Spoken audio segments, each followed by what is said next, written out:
The Lama says, no matter if there's only one life or many lives, if there's life after death or no, just be a good person. Now, I ask any of you, let's say I'm an evil person, and I have millions of dollars, I love my evil life, I have many girlfriends, a swimming pool, bodyguards. Well, if something happens and somebody shoots me, well, I'm dead. But at least I had a good life. Let's say I only believe in one life. I am such an evil person. I believe in one life. There are many evil people in politics and religion everywhere. Let's say I'm an egotistic, evil person who enjoys being cruel, selfish, criminal, because it secures me, and on my level of awareness and consciousness, a good life. So, now comes the Lama and says, be a good person. Why? Why? If there's only one life, he said in his speech, in the retreat, which by the way, you pay thousands of dollars, well, here you get it for free, dear friends. Why should I be a good person? I ask any of you in the audience, if I am a happy, evil person who has everything in life, and if I don't get it, and if need be, I shoot somebody, I take his money, I have an even better life, according to my standards, you see? Now I go to the Lama, I paid $10,000 for the retreat, I'm listening to him, and he says, even if you only believe in one life, be a good person. Why? Why? After death I'm dead. Give me one reason why such foolish talk of the Dalai Lama should be of any influence for me. You see, Buddhist teaching of the exalted, of the enlightened Buddha, Gautama Buddha, is there to change us, to transform our consciousness, to make us more spiritual, to make us a better person. Now, if an evil person wants to be a better person, then he goes to the Lama. Or if an evil person just wants to listen to the Lama, or why not? You know, he listens to many people, and maybe sort of he meets some interesting people there, so he has a lot of money, he pays it, he goes to the Lama. And the Lama says, be a good person. Now you give me a reason why this guy should become good. The goal of Buddhist teaching is to make us better persons, to make us more spiritual, more compassionate, good, loving. Can you do that by saying if you only believe in one life, doesn't matter, be a good person? If you make such a statement, you have to explain it. Why should I be a better person if there's only one life? If there's no threat of hell after death, if there's no reincarnation, such a foolish talk of the Lama would exclude the betterment of a bad person. It excludes, so to speak, a part of society that only believes in one life. Because the Lama would have no answer for them why they should be good if there is no life after death. You see the problem. So the person sits there and says, well, I wanted to change. Or maybe he says, I just want to find out if I'm living the right life because I'm happy. But I'm open to everything. Let me listen to that guy. That guy tells me even you only believe in one life, you should be compassionate, loving, everything that this person at that moment is not. So why? Right now I'm selfish, cruel, criminal, and rich. Wonderful, I have a good life. I heard of an example, may that person argue, of a friend who stopped on the highway because somebody was there and his car was wrecked and so forth. He got out of the car and asked the guy, can I help you? And the guy pulls out a gun and says, yeah, you can give me your money and then you can give me your car. And if you resist, I'll show you how you can help me. So there was somebody who wanted to be a good person. And what's the result? You see, when you make such a statement, Mr. Lama, when you make such a foolish statement, and this is not Buddhism what you do, this is Dalai Lamaism, then you must be aware of course, in such retreats and such speeches, nobody would get up and maybe ask, why should I be good if there's no life after death? But it's permitted to ask such a question.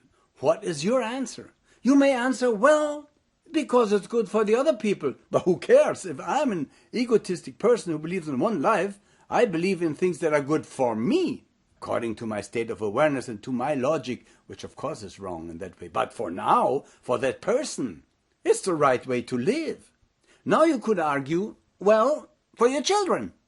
Or he said, I have no children. And if he has children, he says, well, my children go to university, everything's okay. I don't know. And he could argue, well, I know of many friends who are dead now and their children are squandering the money. And everything they did for their children was in vain, for nothing.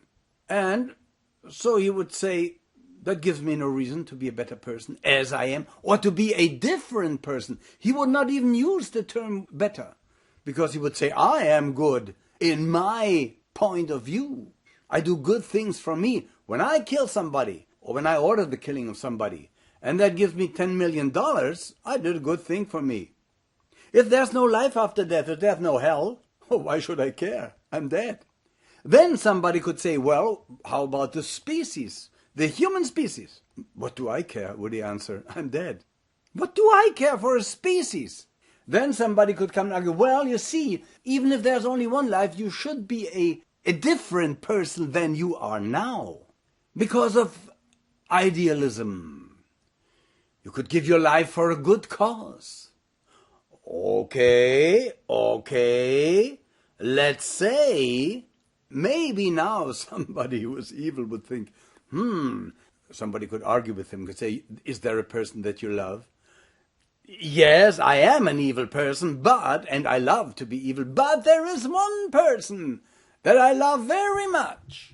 Or there is one idea that I love very much. Well, what would that be? Well, that this and this organization, there is a cause in which I believe, and I think it's a good cause. So now, I give an example. In ancient times, there were people in Trojan fighters, they gave their life for a good cause. But what if I give my life for a cause whose goals become different after I'm dead, and it's not a good cause anymore? See? So I cannot be sure, because when I'm dead, I'm dead. The Lama says, no matter if there's one life or many lives, be a good person. Why? Until now, he hasn't convinced me, and I paid maybe $10,000, $20,000 for this retreat with the Lama.